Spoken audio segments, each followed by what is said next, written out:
Hello, magandang umaga sa inyong lahat. Magbibigay ako ngayon ng long-term review ng motorcycle riding sa Pilipinas. Kung 2000 bago pa lang akong nagmomotor, siguro mga lampas ng konti ng 2 taon, nagsimula ako nung nakuha ko tong X-Max mula kay Gary nung 2002. Sa tingin ko naman, useful rin yung point of view ng medyo bago pa lang sa pagmumotor, kahit hindi pa ako ganun kabihasa. Kasi at least medyo kahit papano fresh pa rin ako dun sa nanggaling ako ng puro kotse lang everyday. Para kasi sa akin importante yung mga long term reviews, kasi madalas yung mga problema lumalabas lang naman yan pag matagal mo nang ginagawa yung isang bagay or matagal nang nasa yung isang gadget. Sa mga gadgets kasi magandang manood ng mga reviews na 6 months lang nasa kanila yung gamit or 1 year, ganun. Yung marami nang lumipas na panahon para ma-experience mo yung maganda about the product, pero na-experience na rin yung pangit about it. Meron akong video na ginawa before, yung reasons why you should buy a motorcycle in the Philippines. Ginawa ko yung video na yun nung hype nung pagmumotor ko, as in tuwang-tuwa talaga ako nung time na yun, kaya hindi ko pwedeng hindi siya gawin. So ngayon, after 2 years of motorcycle riding, ano bang masasabi ko about it? May nagbago ba? Ayoko na bang magmotor? Babalik na ba ako sa kotse araw-araw? Short answer, the best pa rin talaga magmotor. Hindi ko na kayang magmotor ng daily na day to day. Yun yung ginagamit ko going around, going places, ganyan. Grabe, ayoko nang nagda-drive talaga. As in, medyo kadiri na. Balikan natin yung points ko before. So number 1, convenience. So after 2 years of riding the motorcycle everyday, inisip ko ano bang nagbago. Well, for one, mas nagmomotor na ako ngayon more than ever. Dati kasi, siguro mga a year ago, basta dumilim yung kalangitan, wala na, X na yun, wag na yun, kotse na yun, automatic. Ang problema kasi nun, ang daming beses nang nangyari yung dumilim ng konti, nagkotse ako, tapos iritang-irita ako kasi hindi naman umulan. Tapos, wala nang, nakakotse na ako, stuck na ako dun. Ang pangit sa feeling nun. So ngayon sinusugal ko na. Basically, mas tumapang ako kahit na umuulan. Mas convenient para sa akin yung nagmotor ako tapos naulanan ng konti, kesa nagkotse ako tapos safe and dry, alam mo yan. Mas okay na kunin ko na yung risk na yun basta nakamotor ako. Tapos yung oras na na-save ko, grabe talaga, ibang level. Hindi ko ma-overstate enough yung oras na masasave mo pag nagmomotor ka. Ngayong mas matagal na rin ako nagmomotor, mas madali na for me i-maneuver tong motor ko. So kahit na mas malaki siya than usual motorcycles, kaya ko na siyang iparada kahit saan. Hindi ako nahihirapan sa parking kahit saan ako pumunta. So sabihin natin may work akong kailangan gawin sa Manila, sobrang hassle pumarada sa Manila kung hindi ka magpapark dun sa mga mall, ganun. Grabe, imposible yun. Pero dahil nakamotor ako, hindi na ako natatakot sa ganun. Parang hindi ako natatakot na hindi ako magkaroon ng parking, kasi imposible hindi mo parada yung motor mo. Sa totoo lang, sa point pa lang ng convenience, sa point pa lang na marami kang oras na matitipid, yun na yun eh. Wala lang ibang kailangang isipin. Sobrang importante ng oras natin. As in, ang konti lang ng oras sa isang araw para sayangin mo sa traffic. Isipin mo na lang yung oras na sayang mo na pwede mo siyang gamitin sa ibang bagay, sa extracurricular activities mo. Kaya ang daming malungkot minsan eh, kasi wala silang ibang ginagawa sa buhay nila eh. Magtatrabaho sila tapos wala na, matatraffic na sila, tapos pag uwi matutulog na lang daw. Ano gagawin nila? Over the past 2 years, cost efficient magmotor. Masasabi kong cost efficient talaga siya. Kailangan nyo consider na yung motor ko hindi siya yung pinakamatipid na motor na pwede nyo makuha. Hindi naman siya sobrang umiinom ng gas, pero hindi lang siya yung mga tulad ng ibang maliliit na motor na kaya 40 kilometers to a liter, ganun, exhaustion. Yung sa akin 25 lang, 25 kilometers to pag city driving ka. So isipin mo 25 to 26 kilometers to a liter. Driving yun sa city na traffic. Ang average na tinatravel ko sa isang buwan sa pagmumotor, 500 kilometers. So ang ginagastos ko lang sa gas every month, 1,200. Kung dadalhin ko yung Honda City ko around, ang full tank ng Honda City ngayon sa presyo ngayon nasa mga 2,000 plus, mga 2,100, 2,200 ganyan. And para magawa ko lahat yung ginagawa ko, kailangan ko magpa full tank ng Honda City twice in a month. So grabe, diba? 4,000 to 4,500 agad yung gas nun per month. And yung pinupuntahan ko nun, mga normal day to day lang na pupuntahan ko. Hindi pa kasama dun yung special na may out of town or malayo yung pupuntahan mo, ganyan. Iba pa yun. Yung maintenance ng motor naman, simple lang rin. Ang kailangan mo lang isipin sa motor, pag nagpa-change oil ka, every 2,000 kilometers, papalit ka ng oil. Yun lang, 1,500, 2,000, depende yun sa oil na gagamitin mo. Sa oil na ginagamit ko, pwede yun mga 2,000, 2,500 kilometers. Pero usually, mas maganda talaga kung magpapalit ka ng before that. Magandang interval to follow na yung 2,000 kilometers. So ako every 4 months, ang bayad ko ng change oil, yung oil kasi na ginagamit ko nasa mga 500 yun a liter, kailangan ng X-Max 2 liters dahil 1.6 yung oil na kailangan nito. So gumagastos ako plus labor ng 1,300 every 4 months. Tapos every other change oil mo, papa CVT cleaning ka lang, abutin ka doon ng 500 pesos. Yun na yung general maintenance mo. Tapos every now and then magpapalit ka ng gulong. Importante kasi yung gulong talaga, promise. Pag nagmamotor ka, hindi mo pwedeng nane-neglect yung gulong mo. Every now and then, yung brake pads rin kailangan palitan. Tapos yun lang yun lang talaga yung gastos niya. Hindi siya ganun kamahal maintain. Madaling mag-maintain ng motor, and you want your motorcycle to be well maintained kasi nararamdaman mo talaga, ramdam mo yung diferensya ng isang motorsiklong na maintain ng maayos sa isang motorsiklong napapabayaan. So kung consider mo lahat yun, yung natitipid mo sa gas, kung gamitin mo siya towards maintenance of your motorcycle, sobrang laki pa rin nung matitipid mo every month. Grabe, insane. Number 3, yung fun factor ng pagmumotor. Masaya pa rin bang magmotor after 2 years of riding the motorcycle? So totoo lang, may time dati na hinihintay kong dumating yung araw na ayoko nang magmotor kasi parang nakasawa na, or alam mo yun, hindi na siya masaya para sa akin, or nagiging normal na, so mas magkokotse na ako, or mas magiging pantay na yung paggamit ko sa kanilang dalawa. 2 years and 3 months na, hindi pa rin dumadating yung oras na yun.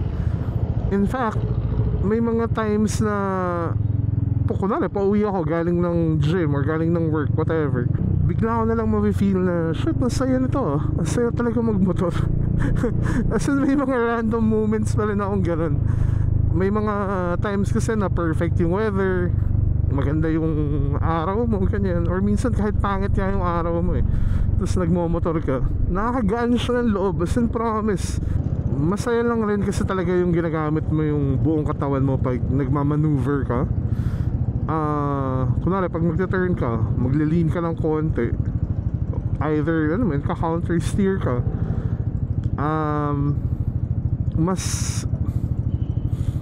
kung gusto mong mas mabilis siya ng konti, magle-lean forward ka para mabawasan yung drag ng air. Alam mo yun, ang dami mong pwedeng gawin. Like, kung may gusto kang iwasan, gagalaw talaga yung katawan mo.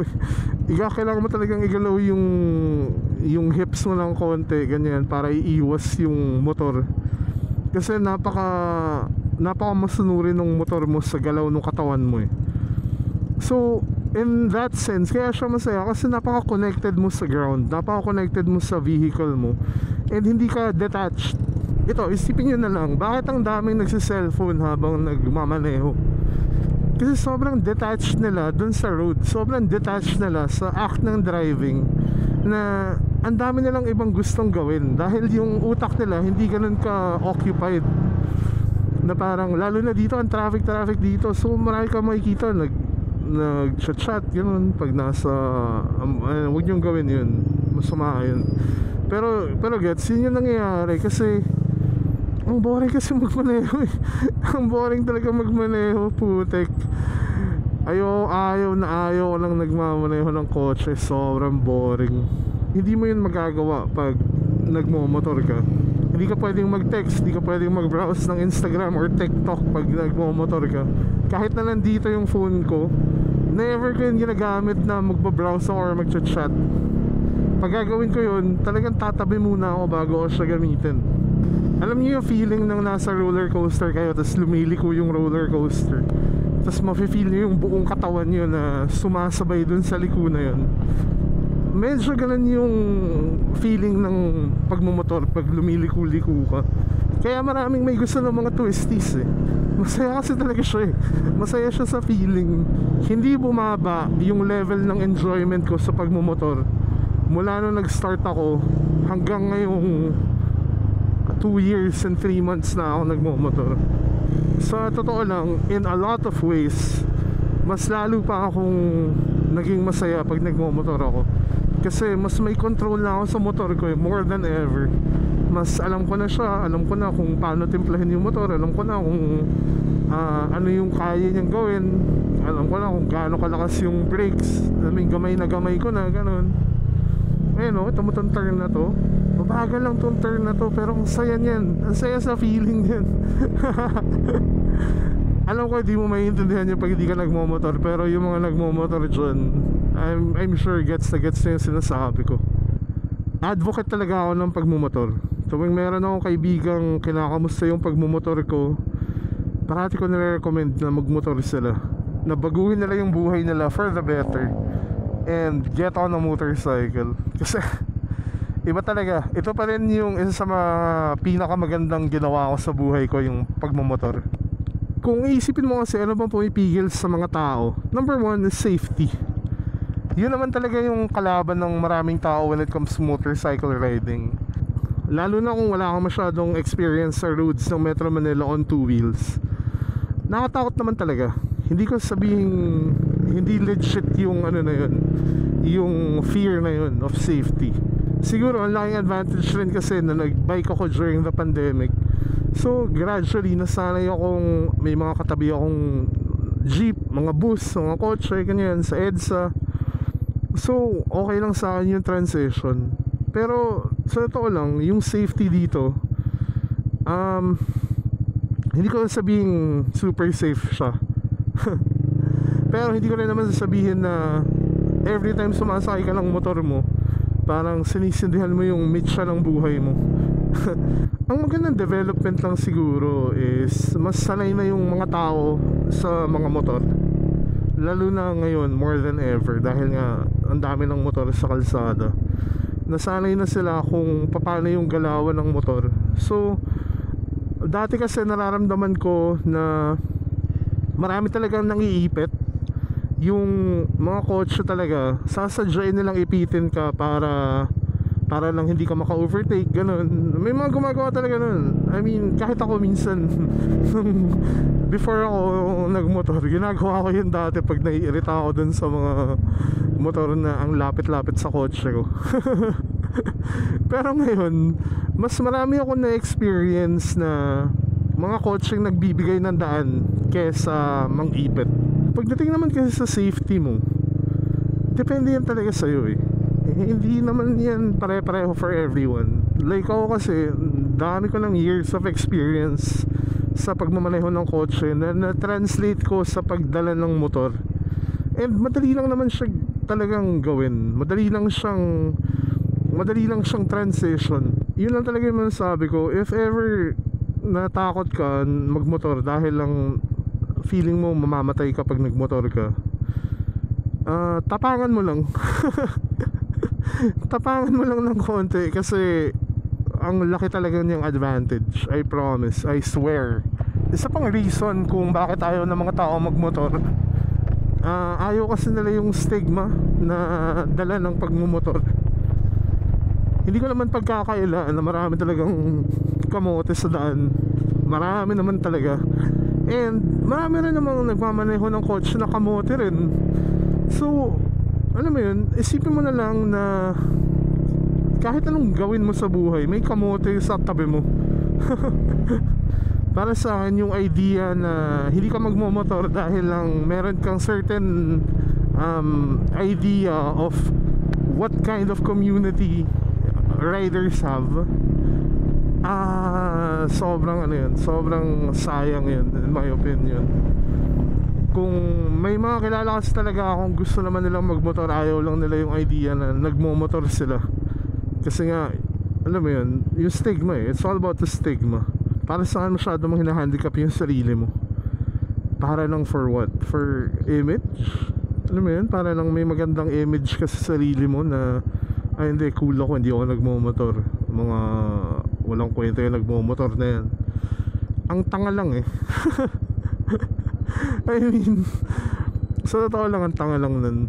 Pero marami taong gano'n mag-isip. You'd be surprised. Lalo na coming from my background, na yung mga kaibigan ko, ganyan, yung mga kakilala ko, hindi sila nagmomotor. Yung mga friends ko ngayon na kilala ko nagmomotor, nakilala ko lang sila dahil nagmotor na ako, dahil may group ako eh. Pero otherwise, yung view ng isang normal na tao, ganun talaga. Ayaw nilang magmotor kasi ayaw nilang mahalin tulad sa mga Grab, sa mga Move It, ganun. Para sa akin, ang tanga nun. Apart from all the positives and the advantages na sinabi ko na, meron pang mga unexpected benefits ang hindi pagmumotor. Well, hindi benefits lahat, no? Pero may mga unexpected side effects, let's say, yung pagmumotor. Number one, nabawasan ng todo yung pag-inom ko ng alak. Kasi kung pupunta ako ng dinner, pupunta ako ng gathering, ng get together, tapos madalas nakamotor ako eh, hindi na ako umiinom pag ganun. Wag na wag yung gagawin yun. Wag na wag kayong iinom ng magmomotor. Promise, take it from me. Siguro ang isa pang side effect na bago yung kung anong mga sinusuot ko pag umaalis ako. Dati kasi mahilig ako magsuot ng mga button down, ganyan, mga collared na shirts. Pero mula nung nagmotor ako, mas nag-lean ako towards athleisure. Kasi wala lang, ang hassle kasi magmotor ng mainit eh. Tapos isipin mo kasi pagpapawisan ka pa, ang pangit lang kasi nung feeling na bihis na bihis ka tapos pagpapawisan ka or mag-aamoy uso ka, ganyan. Kasi kung naka-shirt ka lang, parati ako may dalang pampalit eh. Palit ka lang ng shirt mo, okay ka na ulit. Pero yun, unexpected change yun. So in conclusion, gusto ko lang sabihin na magmotor ka. Kung sino ka man na nanonood ng video na to na gustong magmotor, huwag ka nang masyadong maraming arte, magmotor ka na lang. Marami kasi talagang ano eh, ang arte lang eh. Parang sige na, gawin mo na kasi ito na yung pinakamagandang desisyon ng buhay mo. Promise. Marami rin kasi hindi lang pinapayagan ng asawa, ng mga magulang, ganun. Siguro naiintindihan ko naman yung takot nila. Pero kailangan nyo rin intindihin na minority pa rin yun. Kahit marami yung nakikita nyo mga aksidente sa daan, yun pa rin yung minority, hindi yun yung majority ng mga nagmumotor. Hindi ganun araw-araw. While may mga times na hindi talaga nakokontrol yung nangyayari na aksidente yun eh. Kahit naman sino pwede ma-aksidente anytime, kahit gaano ka pa kaingat eh. Pero marami rin talagang instances na driver error yun. Kahit na sabihin kong hindi ganun ka-safe magmotor naman talaga, hindi rin naman kasi ganun talaga safe magmaneho sa Pilipinas. Yung mga kalsada ng Pilipinas parang off-road nga ito eh, diba? Considered as off-road tong mga kalsada natin eh. So after 2 years and 3 months of motorcycle riding in Manila, ang masasabi ko lang, magmotor ka na. Kung sino amang nanonood nito ngayon na tinatry convince yung sarili or naghahanap ng rason na kung magmomotor ba siya o hindi, ito na yun. Ito na yung sign mo para magmotor ka. Promise, ito na yun. Huwag ka na mag-isip, bumili ka na, bilhin mo na yung gusto mong biling motor. Bilhin mo na yung Vespa na tinitignan mo. Okay na yan. O kaya kung gusto mo, bili ka ng Click. Daming ganyan, daming gagawa ng Click, daming magsaset-up ng Click mo para sa'yo. Kung iniisip mong magmotor dahil gusto mo makatipid ng oras, makaiwas sa traffic, o kaya makatipid sa pang buwan-buwang gastos and maintenance, o di kaya gusto mo lang talaga maging masaya sa buhay, okay na yun. Kunin mo na, magmotor ka na. Bilhin mo na yan, bilhin mo na yung motor na tinitignan mo. Tingin kang second hand sa Facebook Marketplace. Buhay na buhay yung marketplace doon ng motor. Hanggang dito na lang. Like nyo yung video kung nagustuhan nyo yung review ko. Kung hindi, like nyo pa rin. Tapos mag-subscribe kayo. Hanggang sa muli. Paalam.